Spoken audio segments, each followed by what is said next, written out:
Hi Vince, David, nice to see you. yeah, how have you been? Ah, yeah, there's uh some of the same stuff actually. So there's a couple of things that I'd like to ask you. Maybe this time it's more quick. One thing is about it's the same thing that I maybe ask you again, ask you another time. It's about this need to know and I know it's about controlling, like having the illusion of controlling life and stuff by knowing, by learning, by studying more and more, reading, and like absorbing knowledge and gives. It's like it's an addiction to. It's like every time there is silence, there is a voice. Yeah, you should read this, or you should read this book, or you should watch that video. You should get know even more about all this process of non-duality and awakening, all this stuff. You should read another teacher, another book, another, and know more. And by knowing more, you will arrive. You will get somewhere. You will. Right, so how's that worked out for It's you? something physical. It's something physical. And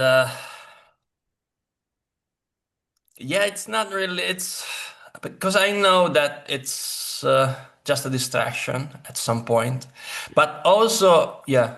So also when I read the stuff, because I'm reading very interesting stuff, I'm very because I don't just Yeah, watch or know or read the first thing that appears. I read very interesting stuff that it really seems to help.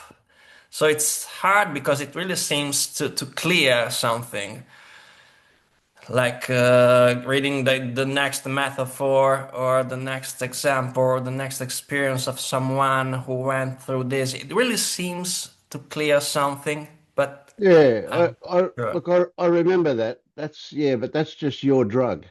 That's just the way you're getting high. Mm, mm, mm, mm, Yeah, that's not gonna do anything. Right. So what I've been hearing you say is a story about, or several stories about, but you've been talking about, and you mm. say, I know it's this and I know it's that.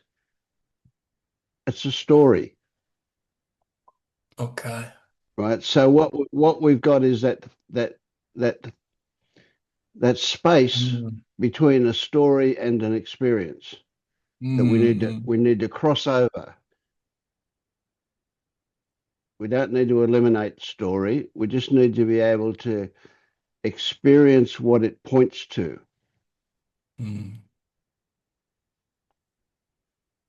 Yeah, because even when I say I know it's a distraction, that is still a story, right? Yeah. Very much a story. Yeah. Yeah, it's a story about, isn't it? Mm, You're mm. talking Yeah. about something. See, so the tool to use is zoom in, look at details. So when you say, I know that's a distraction, it doesn't matter that you've said that. It doesn't matter what that is Mm, worth, that saying, but it gives you something to look at. And you can say, okay, what is it that's a distraction? Right. And then if you talk about it, let yourself talk about it. But when you've finished talking about it, go and experience what you're talking about. yeah, yeah, yeah. Yeah. So if you say that's resistance, I want you to tell me what it feels like in the body because that's resistance, right? Talking about it like, oh, that's stopping me from doing something. That's a story about it. Mm. But I feel the moment where when there is silence or when there is nothing, maybe it's a pause, there's nothing to do, and there's silence and there's nothing. Yeah, I see that there is something appearing here in the body. Listen, I want to whack you across the shoulders with a big Zen stick right now. You know that Zen stick. It's Yeah, bamboo, but it's pretty solid bamboo. And I yeah. want to I want to swing it really hard and leave a red mark right across your shoulders. Uh-huh. Why would I do that? Why would I want to do that? What do you think happened? What triggered that in me? Do you imagine? Uh, that I said that I know that there is something. Yeah, you started talking about it again. Yeah. Yeah, it's a tricky one, isn't it? Mm. Like to go from about it to what it actually is. Yeah, it's not about knowing, it's about what That's it is. right. Yeah. It's It's not about and in knowing. fact, when you are experiencing it, it gets hard to find words that do it justice. Yeah, it's not about knowing. Yeah. It's like when I say, yeah, I know this is a diversion, I know, no. I'm just like creating an excuse because by me saying that, yeah, I know I What are you have feeling this right now? in What are you control. Yeah, feeling? yeah. What's going on in your body right now? So you started to It's all talk about it about this. again. Yeah. It's all about this contraction. It's all about this running away from this, running away from this. It's about Well, running that's away from. that's the metaphor. What is the metaphor pointing Uh, to in experience? How do you know you're running away? What is running away in your experience? there is suffering. There is Or the what is body suffering? What is contraction. suffering in your experience? How do you know you're suffering? It's this icky sensation in the body here, Right? In the and body, its activation is in the chest area, it's shoulders area. Where's yeah, in here? upper chest and my throat. It's Right. always here. Yeah. It's always And that's there. actually it's the second question that actually, so maybe it's the same question because I've noticed that even when there is not something that is identified as suffering, even when there is not this big activation and the stories about shame, there is always a subtle contraction that is always there every time I look. And the moment I sometimes I can do it every time I want. I let it go, I relax it, and the body immediately starts like what it wants to cry, and it's always here. It's always here. Mm. More subtle than in the moments when there is shame or an emotion or a Yeah. story of Yeah. that. But it's always here. I noticed that this subtle contraction, it's always here, and it's also I began noticing it after another meeting that I had with a facilitator, a guide, and it was about being myself and the fear of being myself. And then I started crying as soon as I noticed that this guy can't be himself, and a little bit like it happened with you a couple times in the past. I began noticing that there's this subtle contraction and that it's always here. And as soon as I let it go, it immediately the body starts Mm. like it wants to cry, and it's always here. I can do it anytime. Yeah. I see this contraction. I let it go, but it seems like the body is very afraid of So do you follow letting it, through? releasing it all, fully releasing it because yeah, there is some fear of letting it go Right. So that's fully. always there, but But you it's never always here. never It's let it always go. here. Yeah. No, no, it's always here. Mm. Because you never Like let it go. before it was only when there was like resistance noticed and shame or Yeah, anxiety or but guilt. now you I notice could better. see the Yeah, contraction, and now I see it all the time. It's yeah, more subtle, but it's there all the time. yeah. You're much better at noticing things these days, eh? Mm, mm, mm, mm. Yeah, yeah, yeah, yeah, yeah. And my mind says that, yeah, that is the ego. This contraction is the ego. I don't know if Okay, it's okay. Here's a big one for you. This shouting out at me tonight, much more clearly than I've ever had experience with you before. You talk too much. You think too much. You give Yeah, too I know. much credit to your thinking. I know, Yeah, I know. yeah. It's not a I totally criticism. agree. It's not a criticism. It's an No, escape. no, I agree. I know that's the problem. Yeah, I relied on thinking all my life to navigate yeah, yeah, life, yeah, yeah. to Now, feel safe, now, basically. now, Yeah. this has become part of your personality, right? So we're not concerned Yeah. about how much thinking happens. It's going to happen because you've got good at it. You know, that's the way it works. You've developed that quite a lot, quite a bit, right? So it's going to keep happening. We're going to use jujitsu to uh, allow the force with which thoughts turn up and demand attention will use their own energy to deflect them. And we allow them to continue, but we'll just deflect them, just bounce them off so that they touch us and bounce away and we don't follow them and we don't engage with them.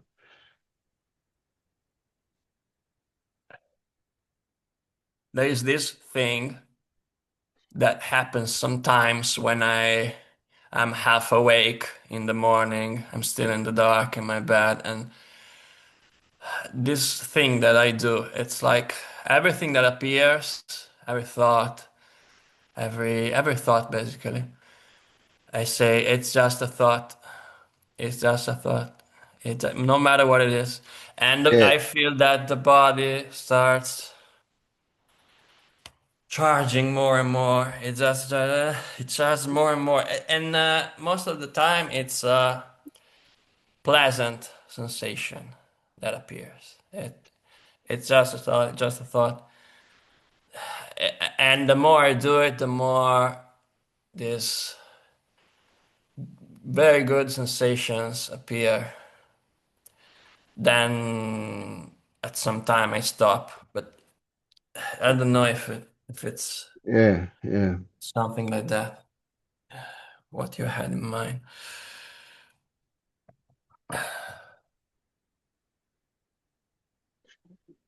Do you can you imagine ever getting to a place where you never think about this stuff? You don't need to because you've established pretty good habits in terms of living a life without suffering. And the consequence is that you don't need to think about this stuff. You don't need to do exercises. You don't need to meditate, although you might meditate. You might enjoy doing that, but that's irrelevant to maintaining this practice. That's just like a good healthy practice. Maybe doing yoga is good too, but anyway. But essentially, you don't need to put any consideration into the Mm-hmm. existence of a self or any of the consequences of recognizing that that's not there. All of that stuff happens pretty automatically. Not perfectly necessarily, but automatically, you know. So shame turns up. Okay, shame turns up. But instead of spiraling off and making a big deal of it, we just deflect it, allow it to touch us and pass through, and then something happens, something changes. But the consequence is we don't need to work hard at any of this stuff. Now, how can that be? How can it possibly be that we don't need to think about it? We don't need to do exercises. We don't need to be patriotic to this cause or anything like that. We don't need to think about it at all. How can we possibly get to that stage? What happens?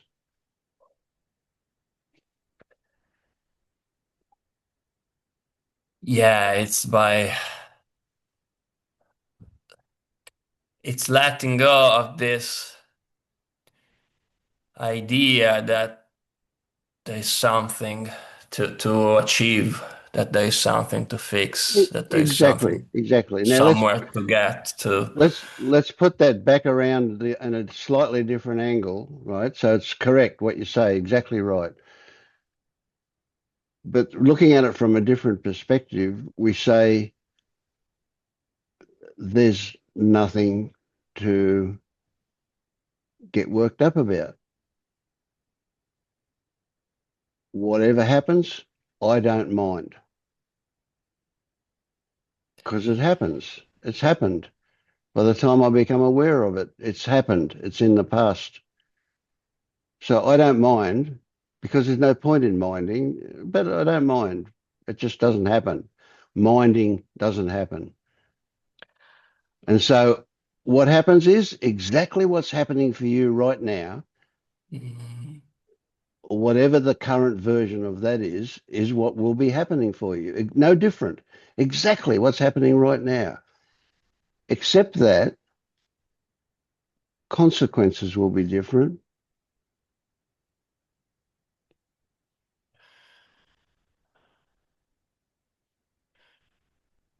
I think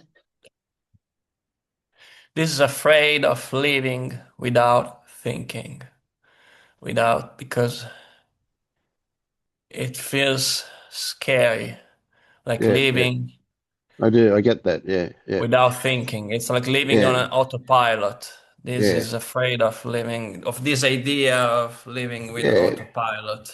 Okay, that's the way you see it from where you currently are. That's probably pretty accurate in a way, but it's not quite like that. It's not the way you say it is, right? So autopilot becomes going with the flow. Mm-mm. In other words, the body and life will make decisions. Will I do this or will I do that? The body tells me what to do. I don't need to think about it. I Mm. don't need to plan it. I don't need to structure it. I don't need to resist it, to change it. I don't need to manipulate it. I don't need to control it. I don't need any of that. It just happens. And guess what it is that's happening? Exactly what's happening to you right now. The story that appears is, Is a yeah, but the story that body, you're experiencing the fact that a story appears. yeah, and it What the says story is about. the body's too stupid to go with the flow. It needs to be supervised. It needs to Yeah, be. okay. Right. That's a good one. Yeah. Yeah, well, that's like the insurance salesman or the car salesman, right? They know what to say to get you in a corner. Yeah, Yeah. it wants to sell me some more stories. Yeah, yeah. Yeah.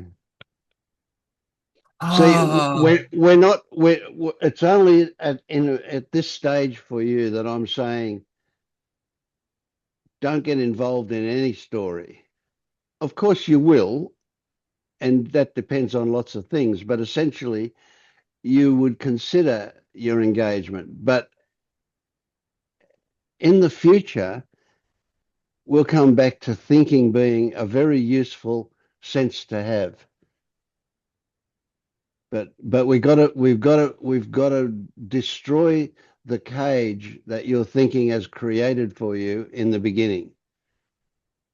yeah. Once we've destroyed that, then the cage is still there, but the door's open and we can go in and out as we please.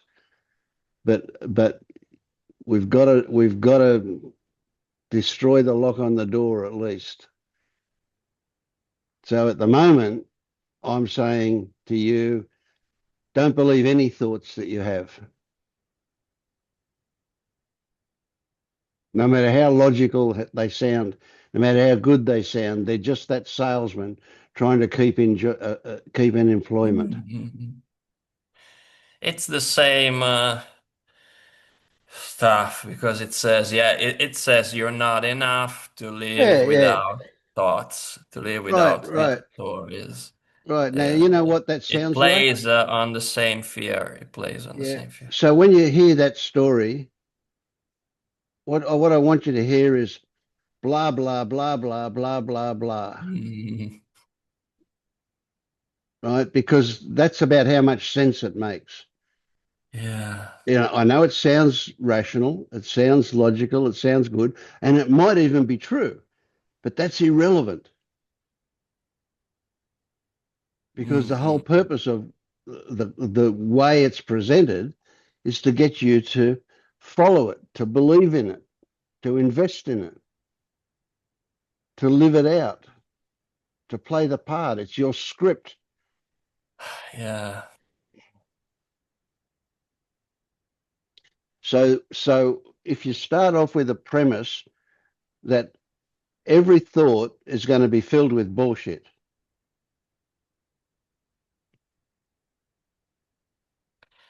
Yeah. Yeah. then It's then you have to measure every thought against that premise. And one really good test that you can do is if it is about something, forget it. Don't go near it. If it's about something, it's just trying to suck you in. Mm, mm, mm, mm, mm. Yeah, yeah. I need to just let it be. Let go of this. Let it Yeah. be. And there's no doing that better or worse, doing it good or bad, being a success or a failure. None of that works because it will happen when it happens. If you don't just hear my words, but rather resonate with them, then it will happen when it happens. Sometimes it will, sometimes it won't. It feels like I'm on the verge. Because, yeah, this contraction that it's here all the time. And also these experiences that I had in our last meetings and in other occasions when I really felt how it feels when it feels right, when it feels free, when it feels Mm. So you know when you it, know what home feels like. I know how home feels like. Yeah, yeah. Mm. That's a big one. That will guide you. I feel like it's pulling me. It's calling me. There's something that it's calling me. Mm, mm. Thank you, David. Thank you so much, Vince. Thank Do less. you. Mm. How have you been, Dom? Did you have your premiere Next week, next week for the next week? screening. All right. Yes. Mm. Mm. Yeah, so I'm actually looking forward to it. I'm quite enjoying like inviting some people I haven't seen for a while and reconnecting to lots of people. Um, so at the moment, it's all calm, but we'll see on the day. Mm. Mm. Um, That's a good one. Yeah. Yeah, things are good. I've been getting a lot of there's a couple of well, there's been a few stories in the morning that have sort of been following a similar thread. They're not every day, but they're sort of there's a line through a certain number of them that's about um well to me it's connected, but one was about approval seeking, but there's also this idea of um making spiritual practice into work, you know, Mm. like, and that really sort of landed for me. Like, I think that's right on the sort of um,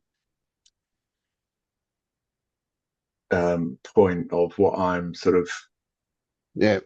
what's Yeah. happening for me at the moment, which is I feel like I'm sort of letting go of this way of being that everything's work somehow, that even like exercises work and spiritual practices work and Mm. socializing's work and work's Yeah. work and you know what I mean? It's like Yeah. and that loosens something, that whole idea of well, it's something I you know, well, you know what it's like. You kind of know things, but then you know them at deeper levels. It's that idea that approval seeking is a waste of time, you know, that like getting Mm. this thing called approval is absolutely not gonna sort of Yeah. solve Yeah. anything, you know, and that sort of landed. So that sort of helped quite specifically in the context of this thing that I'm doing at the moment, but also just noticing how much of it's like I'm sort of like this in my day. If I'm not careful, I'm sort of like this, and I'm just like driving ahead and kind of like doing what I should be doing, or like, and never actually going, wait a minute, you know, is this what I'm Yeah. on? What? Is this sort of, Yeah. you know, is this kind of feel, you know, is it just some story that's kind of driving me, you know? Mm. And so there seems to be like a loosening that's Yeah. happening. Good. Good. Yeah. Um, yeah. What came up for me as you were talking was seriousness. Right? When you Yeah, talk about work, I'm absolutely. I'm hearing serious. Yes, And definitely. can you get Yeah. that there's a direct correlation between seriousness and identification? Taking things personally or like Yeah. sort of protecting an identity or something. Yes. Yeah. Absolutely. Protecting expressing an identity, being an Mm, identity. Being more yeah, clearly, more concretely an identity. So yes, if you're a creative person that works hard, and that's part of your identity, you feel good about yourself for that reason. yes. Yeah. I mean, it's like so like exciting and refreshing and slightly scary to feel like I'm just allowed to do, I don't have to do anything. You know, there's sort No. of like, it's like, I can't quite believe it. I feel like, you know what I mean? It's there's still this part of me that's like, no, you have to be productive, you know, Mm. which is obviously that's just one story at that Yeah. level, and there's Yeah. Yeah. there's Yeah. the stories underneath that mean that Yeah. that's happening, you know. But you're Um, you- you're maybe at a point too where you can see that there's a whole lot of something. There's a whole lot in that. I have to be productive, and then you think, mm, well, what is productive? Who decides whether I'm productive yeah, or not? You start thinking absolutely. about productivity and so on. Now, the irony is, you don't have to be, but human nature is that you will be. Yeah, that's You right. know, that's just the way. That's just the Mm, way the personality is. There's that always that inclination to produce, to be creative. yeah. And Yeah, when the tension's not there, it's not like nothing's happening. It's like stuff's happening. yeah. I saw a little clip on YouTube or something like that, and it's like showed it was like this brain, like brain analysis thing, and they were saying um, when you're stressed, when there's adrenaline in your system or whatever, you're using 60% extra energy. Your brain is using 60% more energy than it would be normal using to do the same task Yeah, when yeah, it's yeah, not in that yeah, mode. yeah. So I get that. tiredness, Yeah, so much. I mean, I talk to a lot because obviously I'm in recovery and I sponsor people and things like that. And they talk about overwhelm and tiredness and all of that. And it's so much of that is because they're doing a job which they think is working in, whatever it is, sales or whatever. But their real job is making sure they're not, that their identities, you know what I yeah, mean? That's the real yeah, weight yeah. they're carrying. Absolutely, yeah, That's why yeah. they're so stressed. I mean, that's So, perfectly true for me as well, but I can see it. Obviously, it's easy to see it in people. yeah. So there are. I have seen statistics that say that it's the brain that uses. I forget the figure, but 80% of the amount of energy that gets used up in calories that get burnt in the body in a day. 80% of that happens in the brain, and it doesn't matter what you do. And Yeah, right. and when I read that, sometime last week I read that, and I thought to myself, you know what? I'll bet you I know where most of that energy gets used up, and that is constantly making decisions. Every Mm, moment of every day. Will I do this or won't I do that? What'll I do mm, next? That stuff that is just keeps the brain really, really active.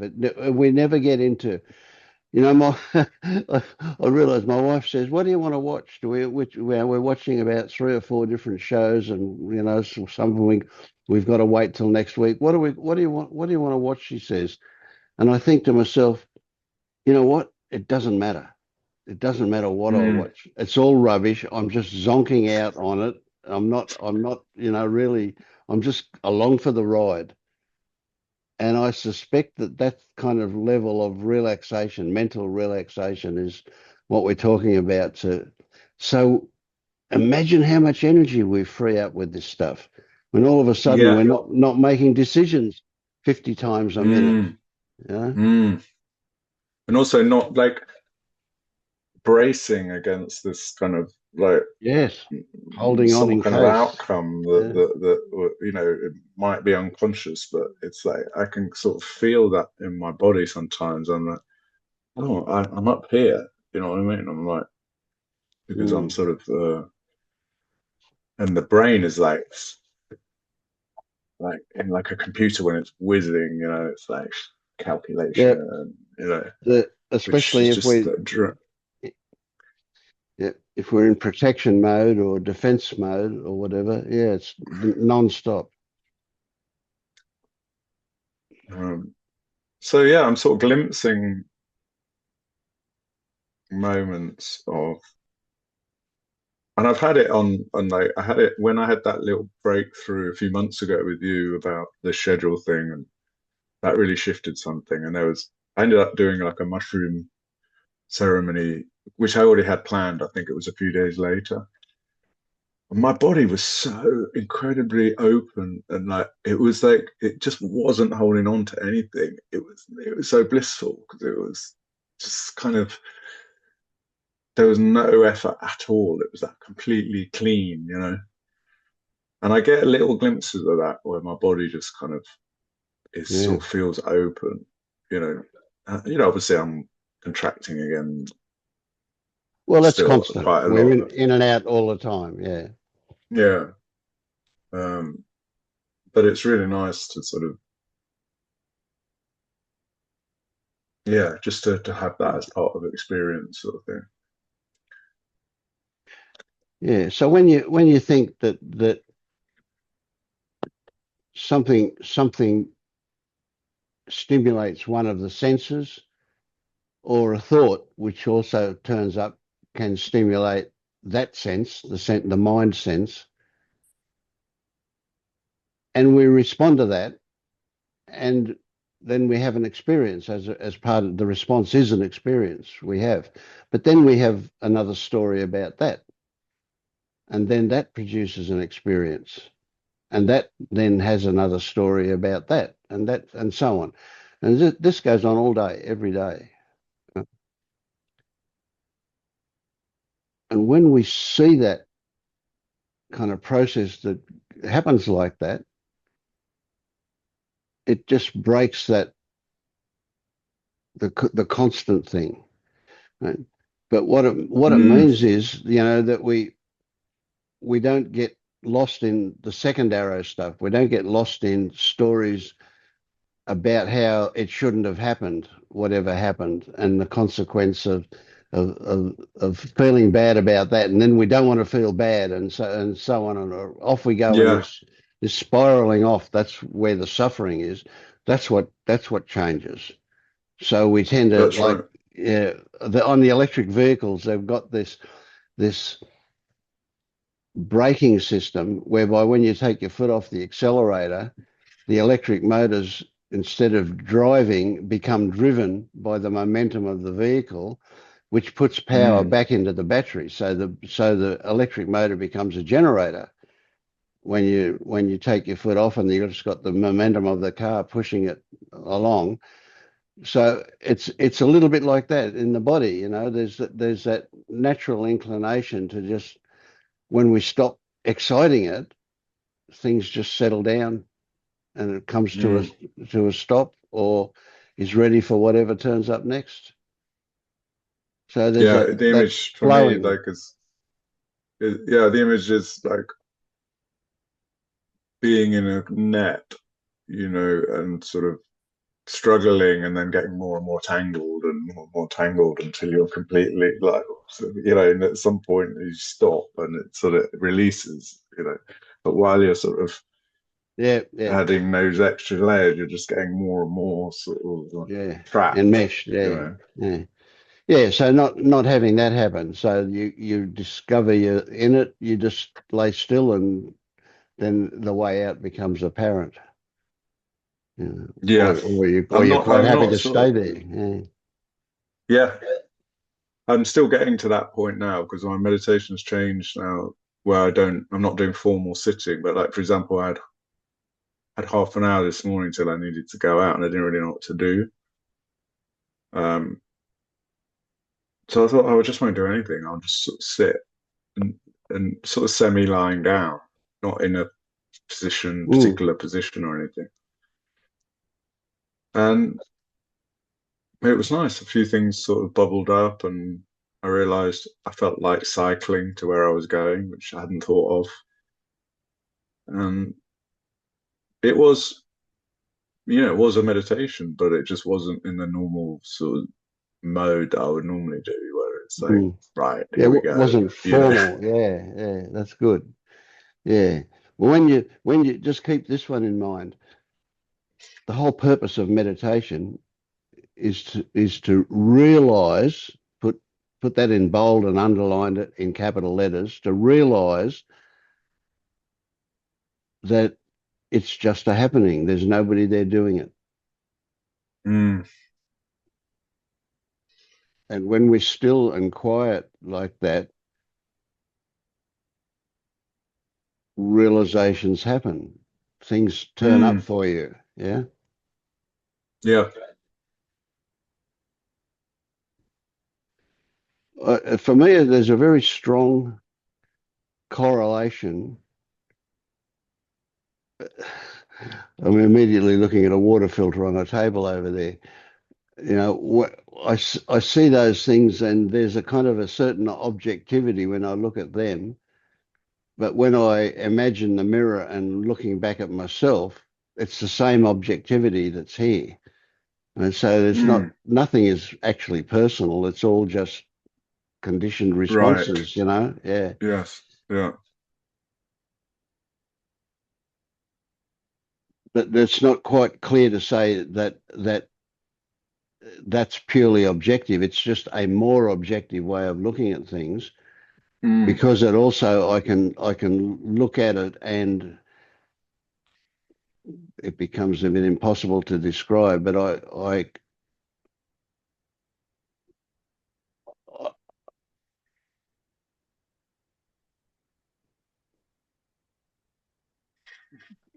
I just am it. Mm. I can feel the texture of the ceramic. Kind of, it's a weird. It's a bit psychedelic, you know, Mm. that whole that thing, yeah. But anyway, but the point I'm getting over to you is that seeing myself as no different to something being blown by the breeze or Yeah. touched by the water or whatever. It is just a bunch of happenings that happen, and it's no different that it's me than it is that it's the table or the cat or the Mm. something being blown by the breeze. Yeah. I find that a lot easier to sort of relate to than this kind of who am I thing, which I struggle Mhm. with a little bit. Yeah, that Because it gets just more feels overdone. a bit more. Yeah, I suspect that gets overdone a lot. It's a portal, and it's probably one of the easier portals, and that's why it probably gets such a big rap these days. But it's probably suits some people more than others Yeah, as a exactly. way of yeah. Mm.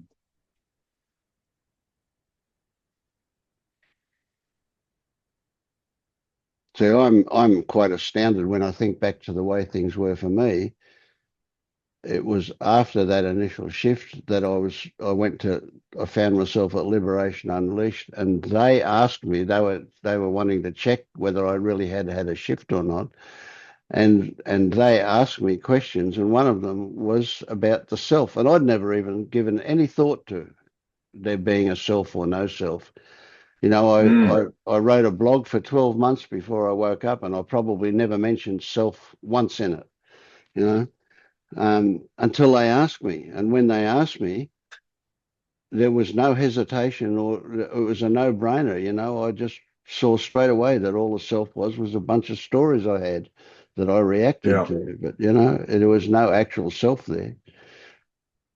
So it wasn't even the portal that I went through when I woke up. You know, Yeah. so can't say that it should be the case for everybody. Everybody's different. Mm. Mm. Yeah.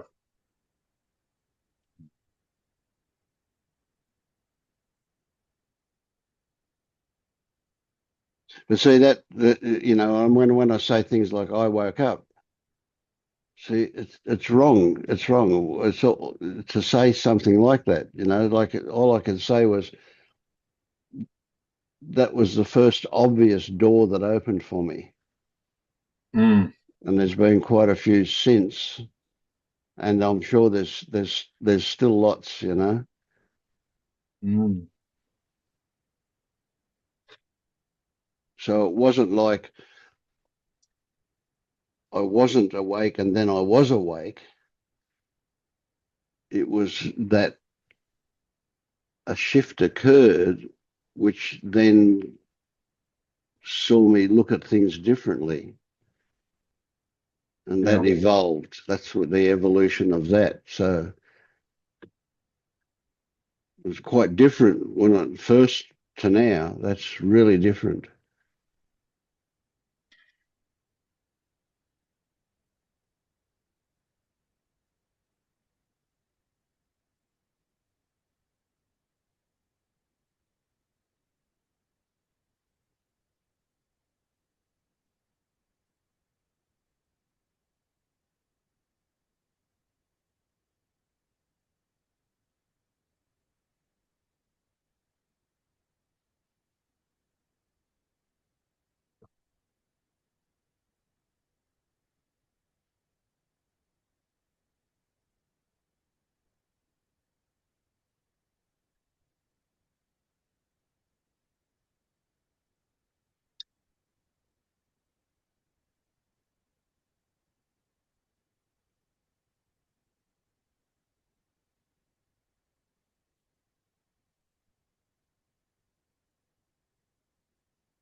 Yeah, even when I try to talk about this with someone, when like I said, yeah, I had a shift, I had an initial awakening. It sounds stupid. It sounds it's like there is circumstantial evidence somehow, but there is not like direct evidence because it's all in the story.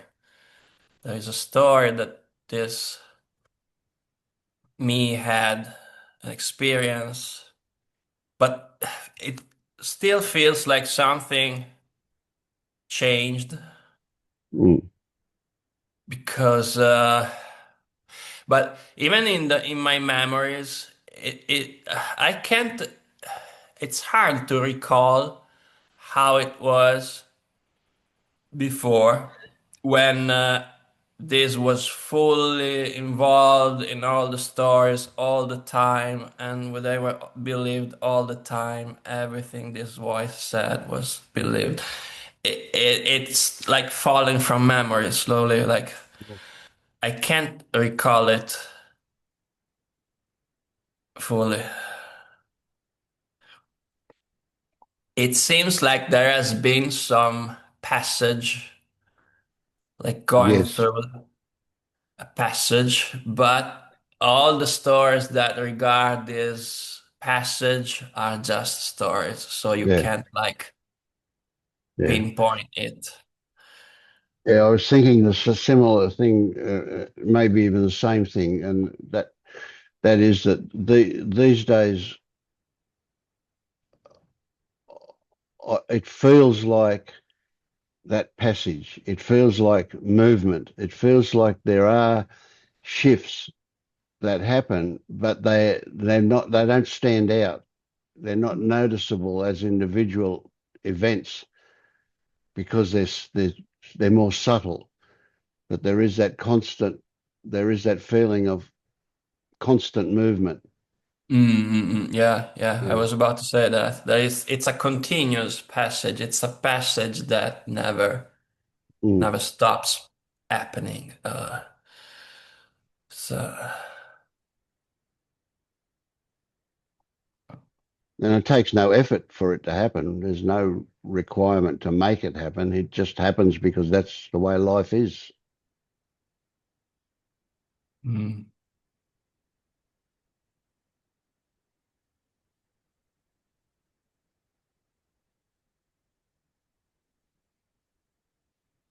Yeah, there are like stories about controlling it and accelerating it and making it happen faster and because it plays on these fears of no, it's not enough. It Well, means how you it need to works, awaken yeah. even more. So, and so I it went plays at least here. So.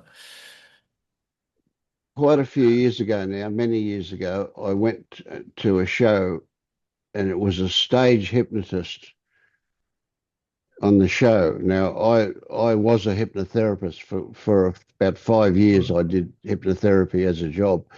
So I'm familiar with hypnosis.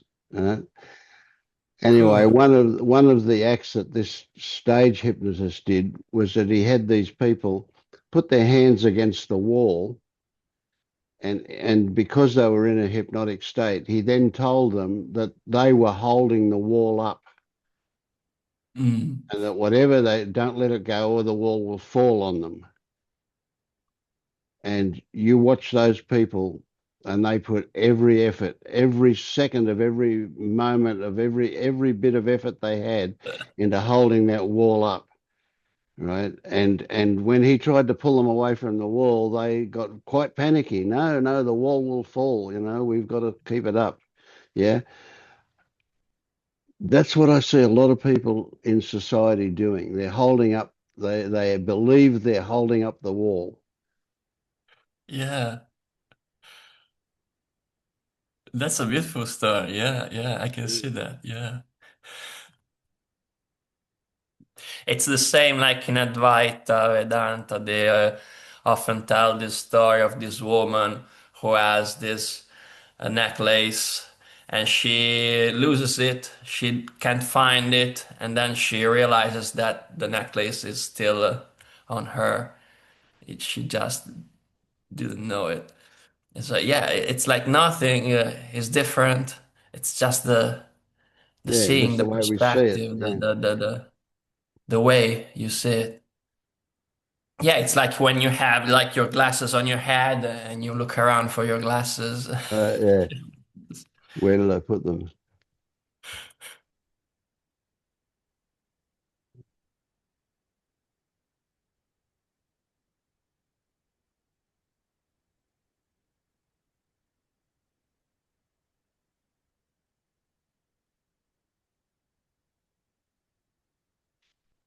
That's why someone calls it like the cosmic joke because it really it's just something unexpected from the point of view of the story you're living in. So it's unexpected from that point of view, but it's already there.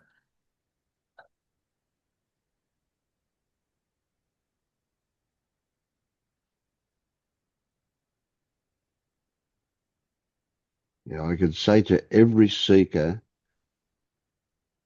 you need nothing extra. You need nothing new. You need nothing more to wake up. And I would probably be right if I said that to every seeker in the world, but not one of them would Mhm. hear what I'm actually saying or do something about it. However you want to put that, would it make a difference? People can only hear what they're ready to hear. Yeah.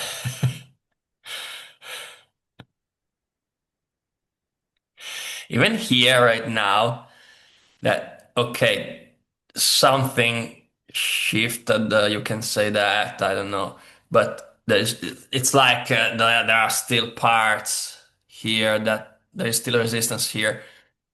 Even now, there is something that can't accept that it's already here. Even Yeah, even if there have been like glimpses and there is this, as we were saying before, that there is this knowing of how home feels like, and that it's here. Even it's like half and half. It's like it's mixed. It's like there is still some parts that yeah, don't believe that this yeah, doesn't need anything more, that this doesn't need to be anywhere else, that this, yeah, it's yeah. like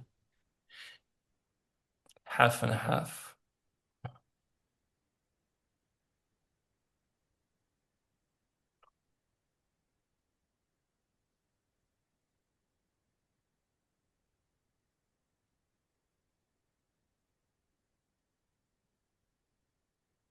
It's that It's moment when you begin falling, when you realize that you're falling and you still try to regain the balance. Because you might fall, but you're not completely falling. You believe that you might regain the balance if you just struggle. And so there is this part that is still trying to regain the balance because it's afraid of falling. mm.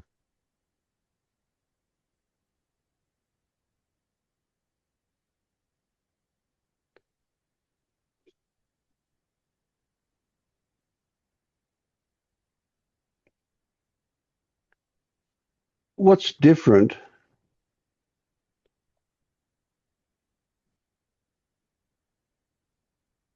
for somebody that is a seeker and they're told that it's already here. It is what you're experiencing now is what it is, right? And you hear that as a seeker.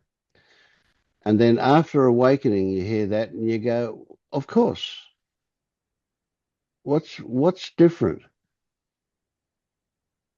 Why does it fall differently for those after awakening than before awakening? What is the difference in attitude to the same words? The seeker wants anything but finding what he's seeking for, I think. The the seeker can't help but imagining that what it is looking for is somewhere else. Because he's a seeker. A seeker is someone who hasn't found what he's looking for. As somebody who's woken up didn't find what they were looking for, did they? He stops being a seeker, but he can't say that he has found. I'm not sure. It's like the seeking stops. I, I, The seeking but stops when the realization that what we thought we were seeking wasn't what we were seeking yeah, at all. because it was already here. So it Yeah, wasn't really found. There's nothing that yeah, was really found, that was missing and was achieved.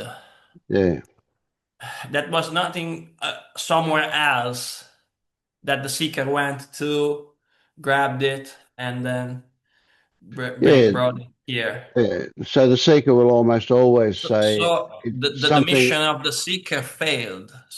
yeah, but the seeker will always say, I need something extra.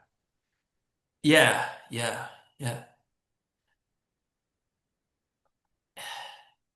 yeah, yeah. It's because like the seeker is there is a seeker and there is a seeked object. There is an object that it Mm. is looked for, and so until you The, there is the object, I've read, yeah, I've read this beautiful little story about this woman who went to this Zen master and asked him how to become illuminated, awakened, or yeah. whatever, and how to reach Satori. And the Zen master told her it's like feeling uh, what's called that tool appliance that you use to rinse pasta or you use Oh, to yeah, a rinse colander, vegetables. yeah, Yeah, how it's called? Sorry. a colander. Colander. Okay, you need to. It's like filling a colander with water. Yeah, it keeps And the leaking through the woman didn't holes. Yeah, understand at first. She tried with like a cup filling it, but the water always drained down. And so she went again to the master, and they were like on the shore of the sea. And she told to the master, "Please teach me, how can this be filled with water?" And the master just took this colander and throw it in the water, and the thing that like filled with water and then sank down. And and that's the thing. You need to throw away the seeking, to throw away the seeking. And that's how you fill it with water.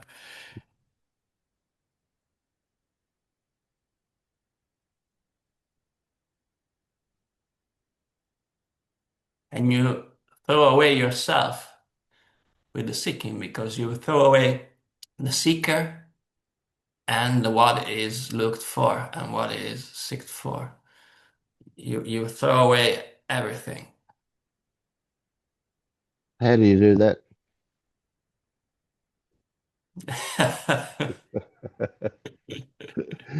Yeah, the hard part is not reifying even the throwing away everything, you know.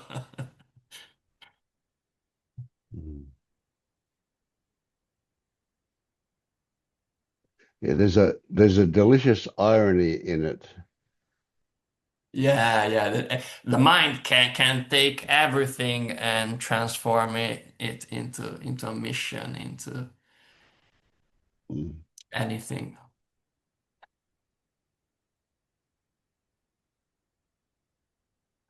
Yeah, you.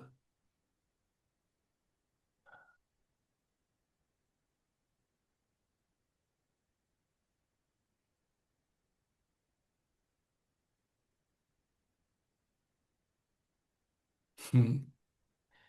No, it can't be understood. It can't be understood because Mm. you can think of every time you think about, yeah, but how do I throw away seeking? How do I stop seeking? It's still seeking. It's still Yeah, every time you exactly. Yeah, try to find a new way of not seeking, it's still seeking. still seeking. Exactly. Yeah. Yeah.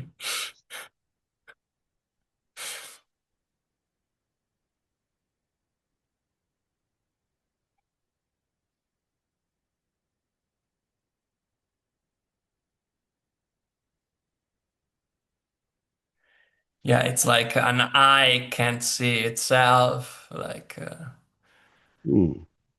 the mind can't understand itself from outside. So it's you can't really know or understand how to stop knowing.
What's happening for you, Pam?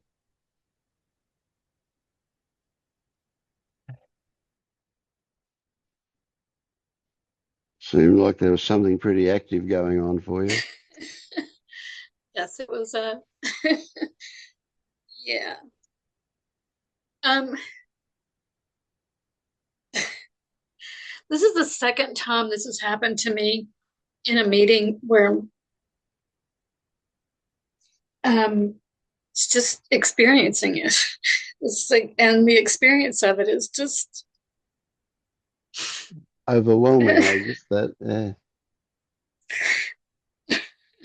and like whoever's talking, so David or Dom or Vince,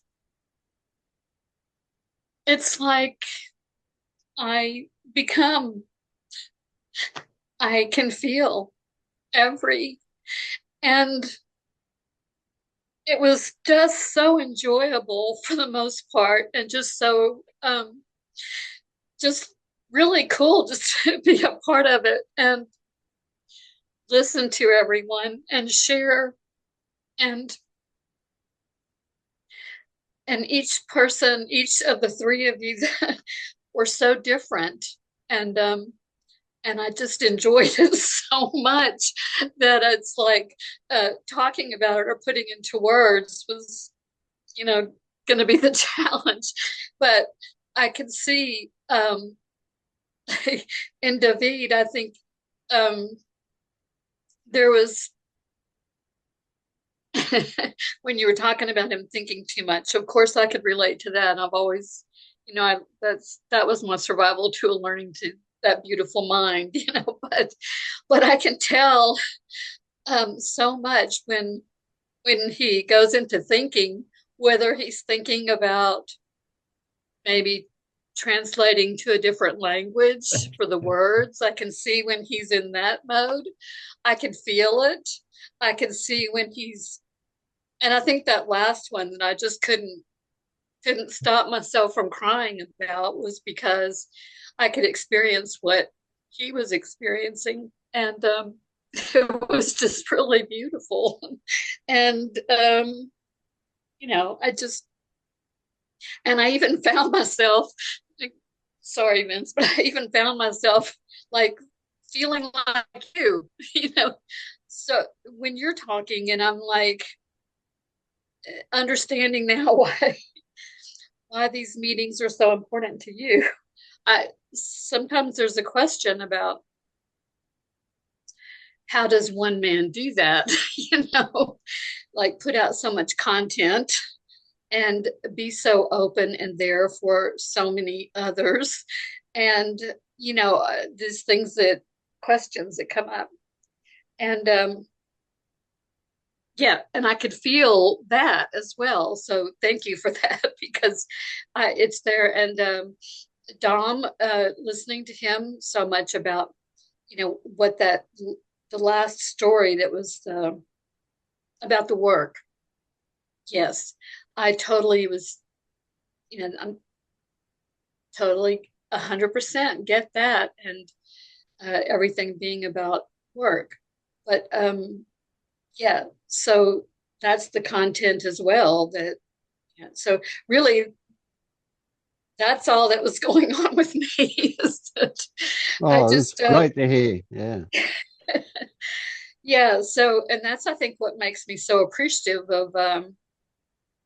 I sort of wish that wish, the last meeting. There were some great pointers that really catapulted uh, this into some deeper experiences. And that was the one where you were pointing out about preferences, about like noticing when you have preferences. Um, and I kept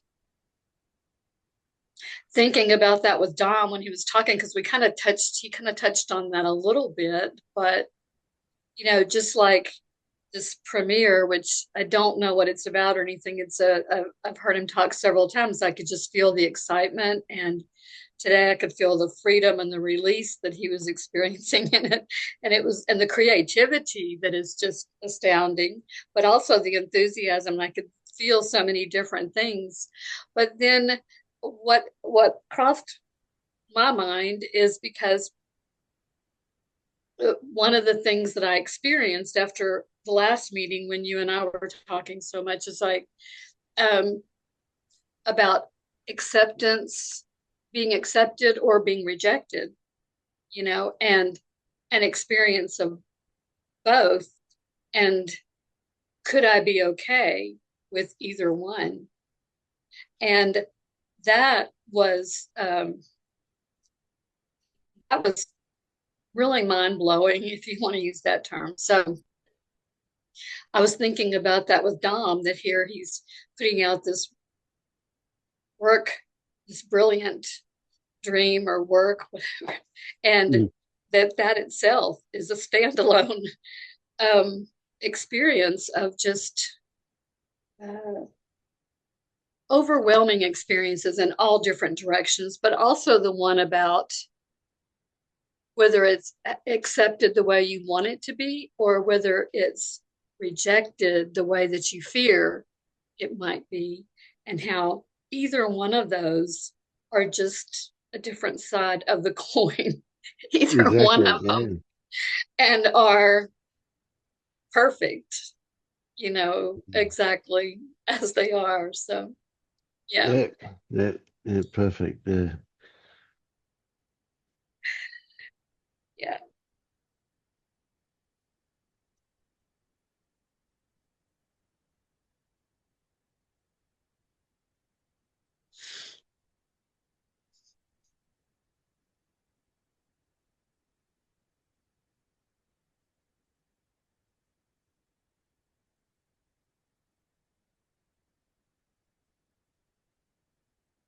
I kind of get too why you get so uncomfortable sometimes when people, um, and maybe you don't, maybe I just assume that you do, project that you do, when people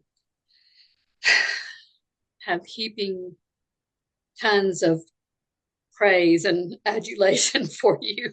It's like, and appreciation for, and it's like I can see I can see the, the, it's like, it's just that. So there's nothing special.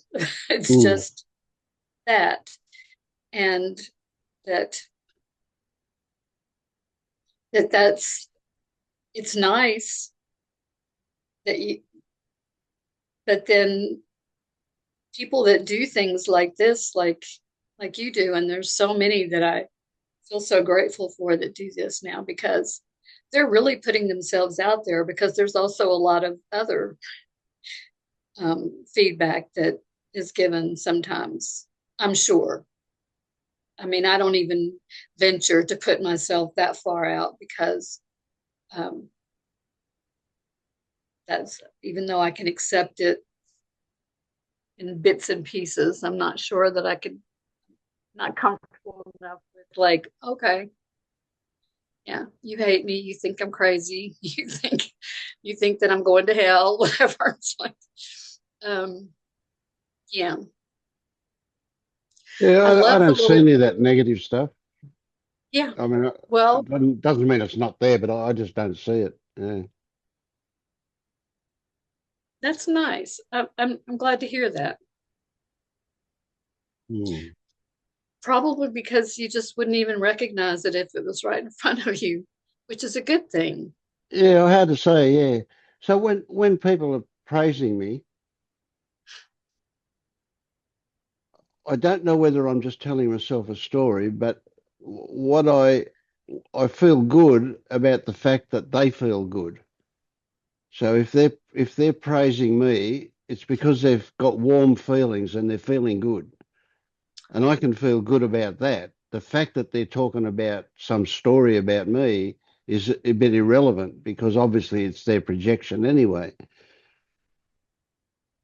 So there's no, I can't, the old way, and there's certainly part of that lingers around, where I get a bit of an ego swell might happen or whatever, but essentially I recognize that I think I'm celebrating my good feeling is because they're feeling good, not because of what they're saying.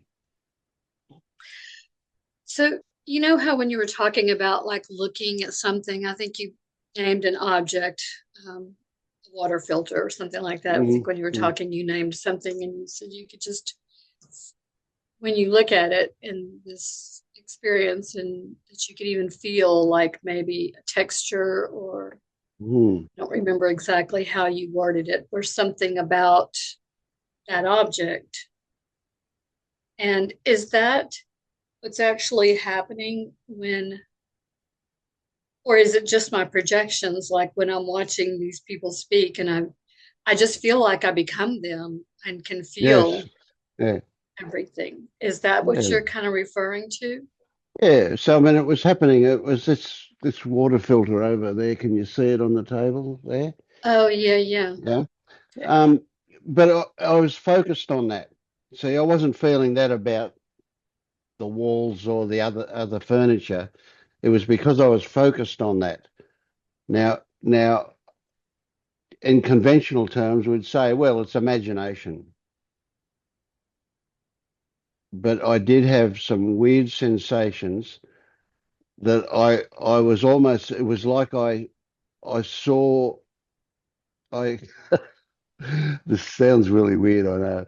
It was almost like if you broke it, you could see the texture of the ceramic that it's made out of. And my feelings were, my sensations somehow echoed that texture. I don't know. I can't really explain it. It's a bit of a weird one. Yeah. I, but see, and that's the thing, is like I can feel it when you, I Yes. All don't, right. it's like Yeah. the words don't matter to me anymore. the words really don't matter. And even when I try to speak or say something, I feel clunky about it or awkward, Yeah, because yeah, it's like they just don't mean anything. But yeah. feel, Yep. I can feel. And even when you were talking about that, I could feel it. So I think, um, yeah. And as far as like, I love that example you gave about the electric car, because um, I really like that about that. Because I kind of almost feel like that's what was happening when I move into that, just just experiencing something, Mm. is that the generators kicking in Yeah, or yeah, whatever. That it's kind of like I feel that way. Um, and there's, the other thing too about like the discovery instead of working, right? So like even like during this Zoom call, uh, that word discovery, because I just read that one within the last 24 hours, that story about and or the thing about discovery, and it's like just having that idea introduced opens up yes. something to where now when I'm sitting here on the Zoom call, I play around with the views up there. And when I put on that multi-speaker view, then the only ones that I really see, and I don't like to see myself at all on that because, Yeah, that's a but good one, that one, isn't it? but yet I I want to others to know that I'm there for them. For some reason that appears to be important. Um, but I turn on that multi-speaker view so whoever's talking would be like right Mm. in the middle and front. And that was really what triggered me to be able to go further into depth with what was happening. And especially because David was being so demonstrative with his hands, and it's like I felt every bit of that.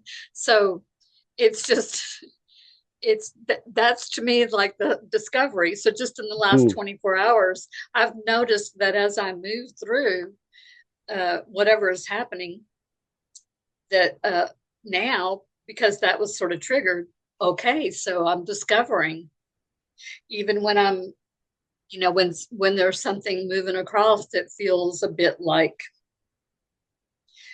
thoughts or stories or something like that coming up, Yeah, and yeah, I can be, a little bit bitchy or, yeah, sure, yeah, and or kind of going into a mood or being a little bit argumentative or something, then, yeah, yeah. and I can see it, and it's kind of that laughing at the same time. You're sort of feeling, well, that's not pretty, Yeah, yeah, okay. Do no, you yeah, ever, but I was going to say, do you ever play with words? Do you ever like, so when you just said the word discovery then a couple of times, my mind pulled the word apart and I had discovery, right? So yeah, what we're doing with discovery is we're uncovering things. And guess what? They're things that are already there. yeah, yeah. Mm. Um, and so many things that I think, um, like when I listen to you speak, when you're in a conversation with someone else here on the meeting, it's like, um, whatever it was just flew out of my head.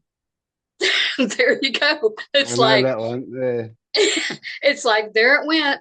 It seemed important to me at the time, and oh, that's what it was. It's like I recognize myself in so many things that you're speaking about sometimes, and I think, um, yeah, that's really what it was. So there you go, and then same thing. It just flew out right out of my head, and it's like I couldn't even remember that I was thinking that.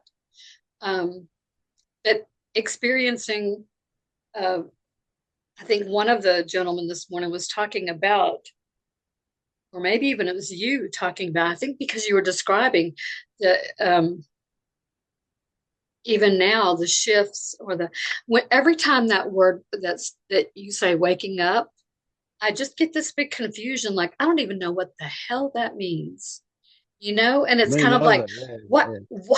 why do we even say that? What is that? But I totally get, because it's like constantly, consistently, maybe whatever the word is, consistently, or sometimes frequently, sometimes infrequently, there'll be something that is a noticeable shift of some sort. Mm. And then, but as far as, but and one of the other things that came up for me and someone talking this morning was I get the feeling of noticing that life is being extremely gentle with me. Perhaps because, and perhaps it is that way with everyone, but perhaps because when I did experience so many things, especially in my younger years, and there was no forum or no space or no acceptance for what I was, and the conditioning that this experience has been so overwhelming, and very trauma based, with and that it would be difficult, for this here um, to handle, maybe if it was just a sudden, like people describe, a sudden boom shift, where and some kind of a existential fear, and all the stuff that some people will talk about, and you'll hear some circumstances. And so I think that is a little bit of a trigger. So for me, it's been, um, uh, and I was talking to this Buddhist monk one time a year or so ago, and I mentioned that there was such a gentleness that I started noticing with things that might be experienced. They're very gentle. And he asked me, he said, "Can you remember a time when it wasn't gentle?"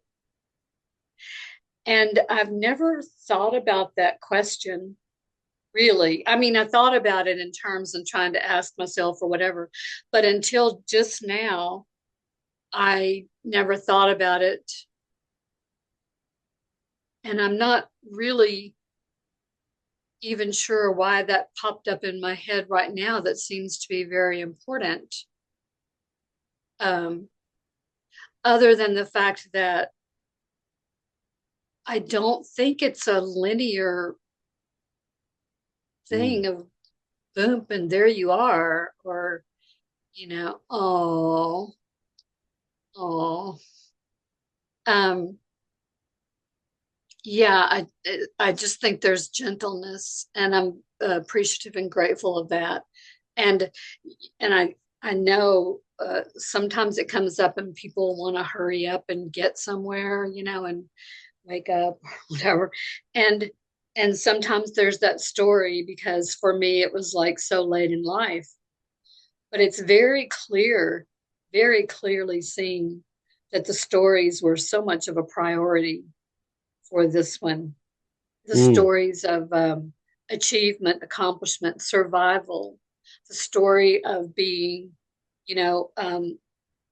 a single mother of 4 children that I felt completely responsible for, and in survival mode all the time. Yeah, yeah. And I now there's a lot of, and I've talked about that before, there's estrangement to some extent with all 4 of my children. Um, and that was one of the realizations. Well, of course, because this particular was so traumatized and conditioned in that trauma, and perpetuated it itself. I mean, this body perpetuated it itself, Yeah, yeah.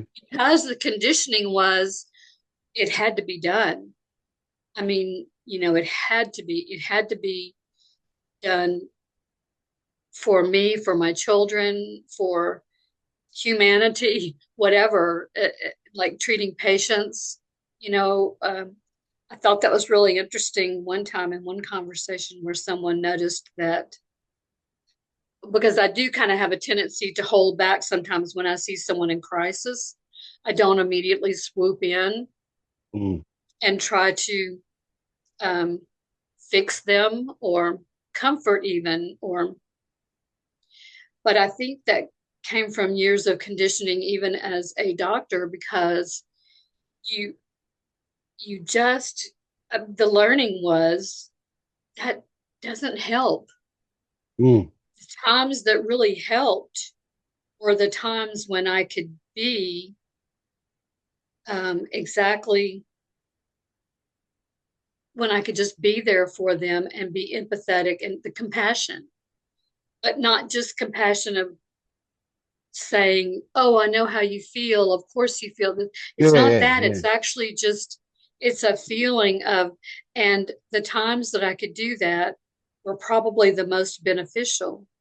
I know one other thing that came up for me that's curious. I'm sorry, I didn't really want to No, talk no problem. No worries. because Yeah. I was experiencing, but now that I'm talking, when after our last meeting, when I did actually have whatever we want to call a shift of some sort happening after that call, when it popped into my head exactly what you were pointing out, and I went, oh, which, see, I might not have noticed the like like the acceptance of whether something was a pleasant experience or a not so pleasant experience.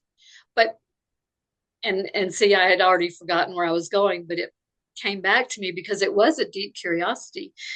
As a chiropractor, what I morphed into, well, two things pop up. One of them, because you talked about being a hypnotherapist for so many years. This this this technique that I practiced in chiropractic was called concept therapy. It was based on um, this guy's work following World War I, but it was based primarily, well, a huge section of it on concept theory. Concept therapy is what it was called, but the theory of the concepts in our mind that are actually ruling our life. So, to a large extent, hypnosis was a huge part of that, which was kind of what led me in that direction. And so, a lot of the work that I did was energy work, but I came to feel like at times that I was actually forcing my energy or forcing energy of some sort. And, always really curious about it, like, oh my God, what is this? Is it woo woo stuff? Or is it just like freaky? I don't get it. It doesn't make sense to me. And even questioning all the time, even in circles of friends, other practitioners that did the same thing, I still had this doubt about what the heck, because then there's also the thing too of like, you don't want to inflict your energy onto someone else. You don't want to actually drain energy from them. And I could tell sometimes that happens. So it's kind of always been this question. So actually what happened was, um, it really forced me to, not forced me, led to the decision that I quit practicing in my mid 60s, because there was so much of a question, like, you can be physically taking care of people, um, you can be emotionally or whatever, that kind of energy. But all in all, I just came to doubt everything. And as far as the physical thing about what you do to them physically, yes, I have great hands and great touch. I can put my hands on people and they'll immediately talk about that they can feel it, a feel of wellness or goodness or tenderness or compassion. And it does. But there was something more that went on with some patients. Now, that whole long thing was to say, the other night, after I experienced a couple of shifts, I went into the warm chocolate the warm mud, whatever, that space, that place. And my eyes were closed, so I wasn't seeing with these eyes, but I could feel the energy.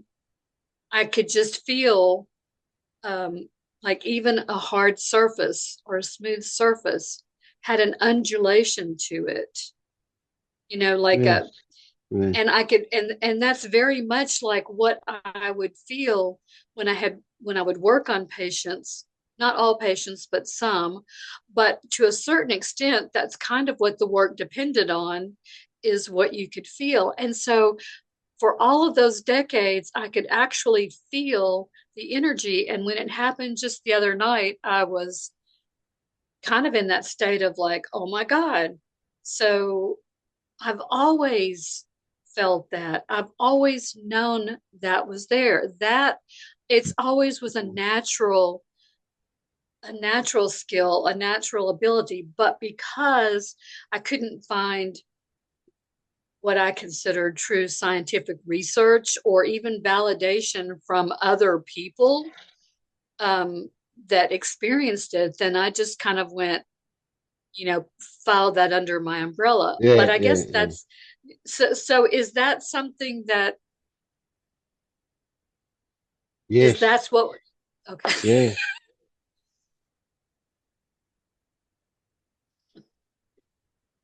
Well, okay. Yeah. I've got goosebumps now with that question. But yes, it's like what you already knew, what's been part of your experience but could never be articulated, is that you can experience a, a depth.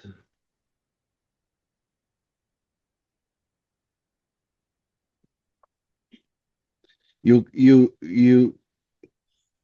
you're corrupted if you try and explain it. It's like your sensitivity to things that can't be put into words, and we can use words like energy, but you know they don't. It doesn't really cut it. It's kind of just gives you a general direction for it. So yes. See now there's a big trick. So of course it's it's your access into yourself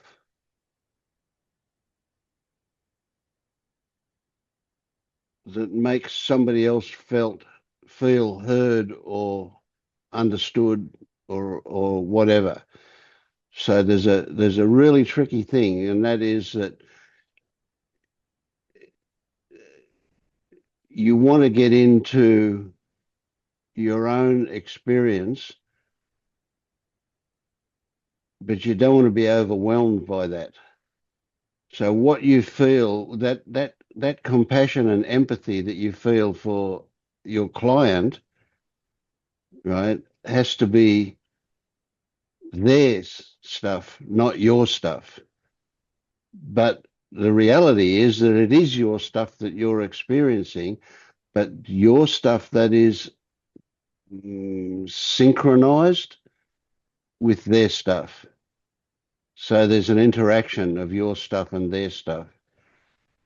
And so that gives you that sensitivity to get into the depths of that feeling with other people, but you don't want to be overwhelmed by your own stuff.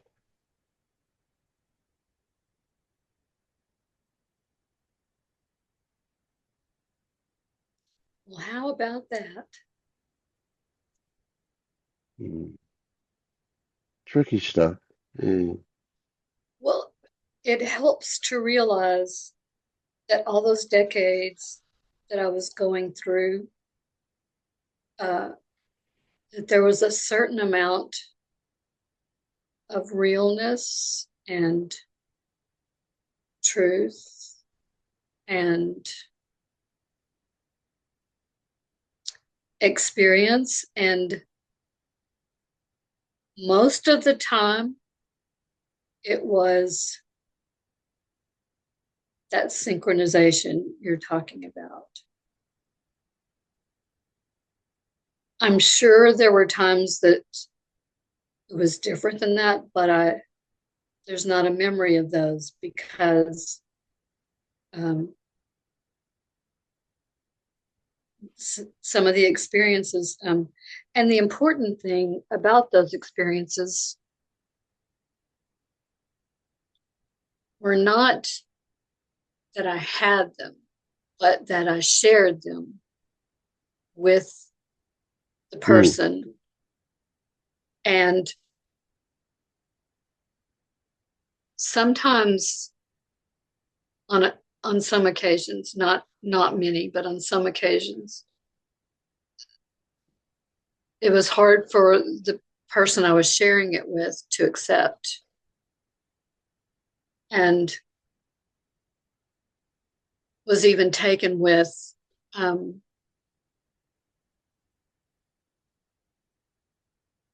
how you, yeah. But here's the thing, and this is another little something that came up because in the last meeting, and I guess this is kind of what led to that little shift, talking about, that I can speak eloquently, that I can voice clarity sometimes, or whatever it is. There's something about this that can do those things. And probably what we were just talking about, even like with patients, but it's also with other people as well that aren't patients or clients of mine. But it would be something that is coming from a place of compassion that comes out, which I suppose is what leads me to believe that I think you called it foot and mouth disease, that I maybe say the wrong things at the wrong time. That's kind of the way it was interpreted but what it is really, and this is something that I've known and not sure what it is. I still don't know, but there's more clarity on it now. There's something that comes up sometimes when I am having something like that with another person and they don't take it well, and I take it personally. And I suppose, which then immediately came up that I'm wrong.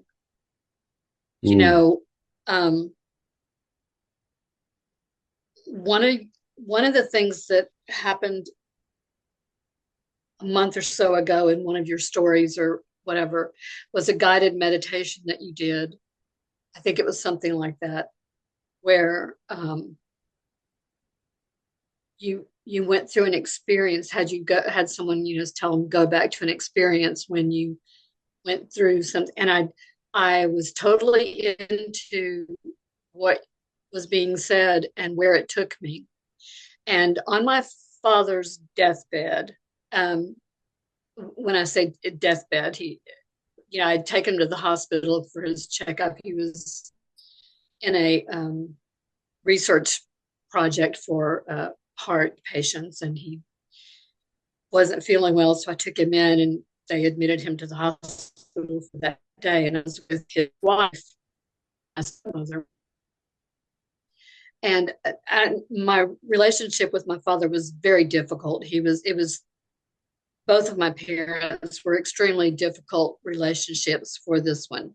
But my father, it was very clear, and even verified by others. My father did not like me at all. Nothing about me. And that started from a very early age, basically negating anything and everything about me. What I looked like, what I sounded like, etc.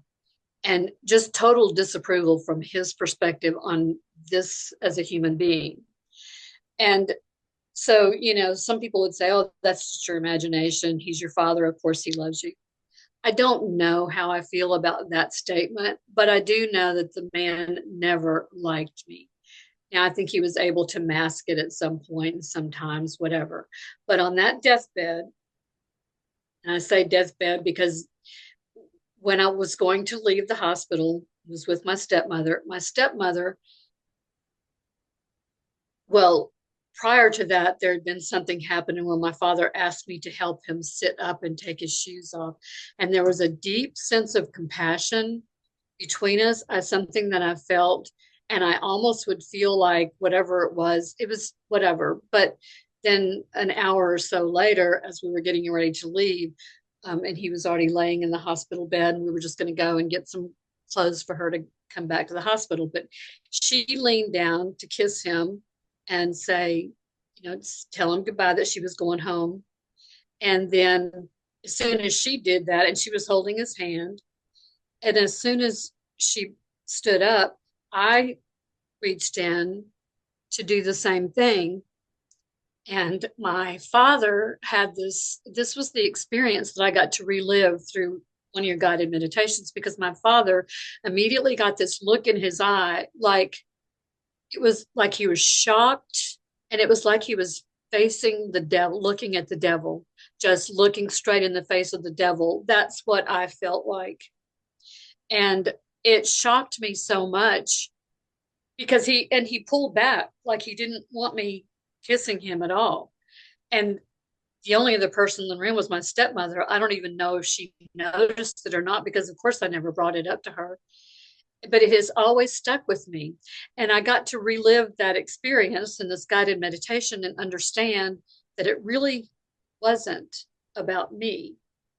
But that kind of an interaction, there's a curiosity about what in me actually brings that out in other people, because there are several people, and I would say probably mostly my children, that will pull away and have this look of like they want nothing. And so there's that constant thing of there's something in me that is bringing that out, but trying not sure to there take is. it personally.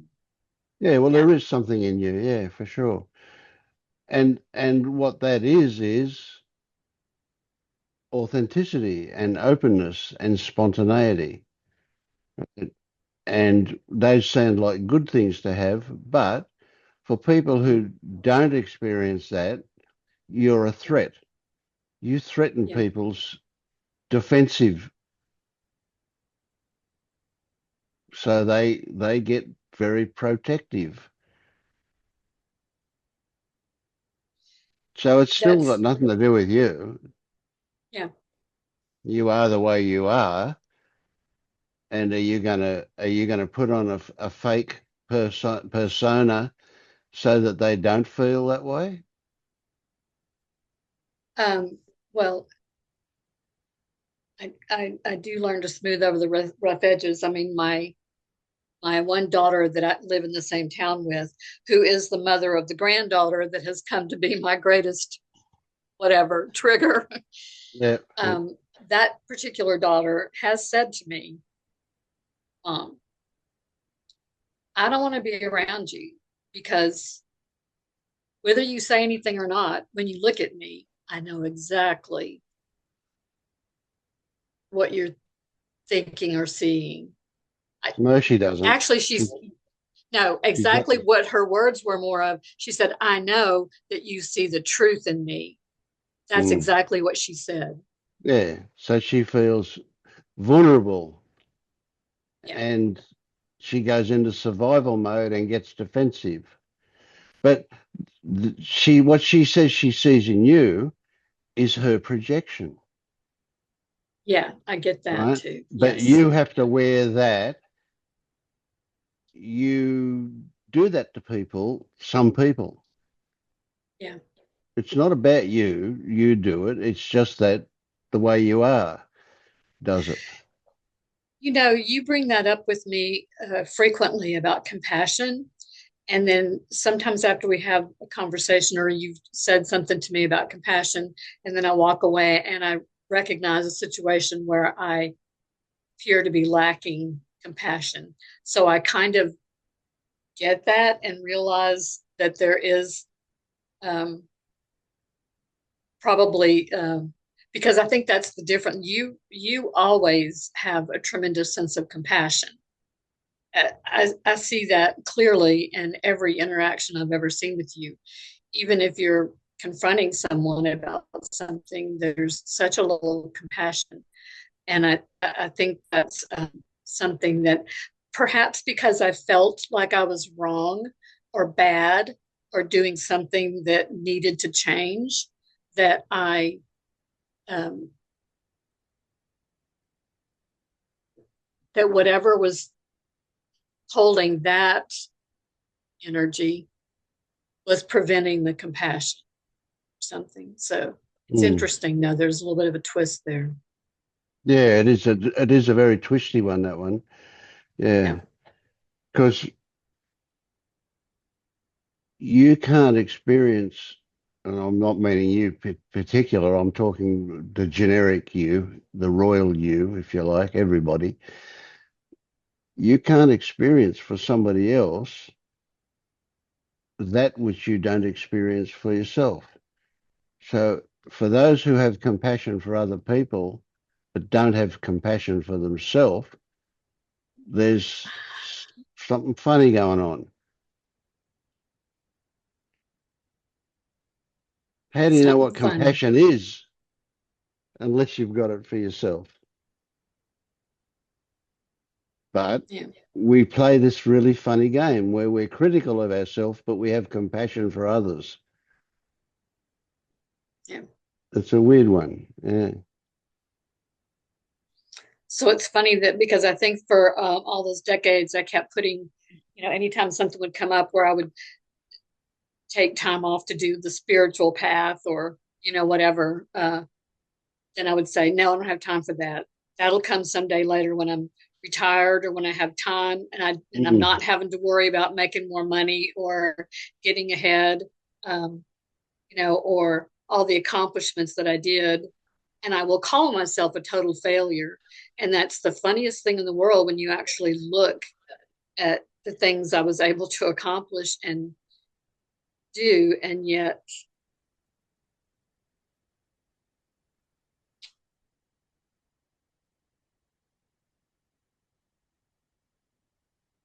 now what I'm realizing is I was on that spiritual path the whole time anyway.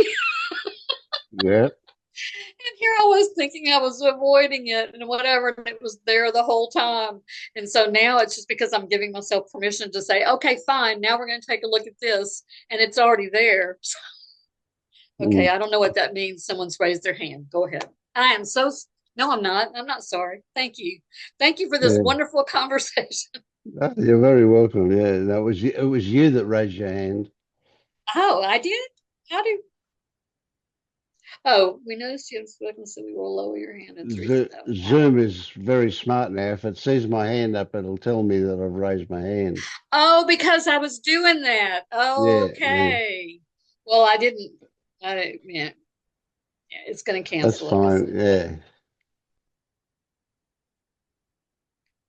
I'm turning my audio off. Okay. Thank you, Pam. Good to hear. All good stuff.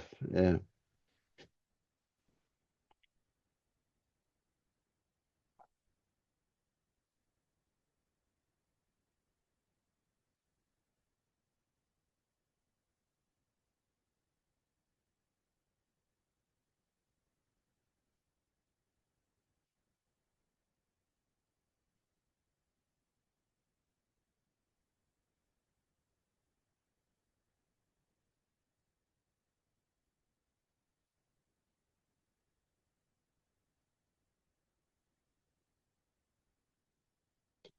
All right. Well, I'm going to go to bed.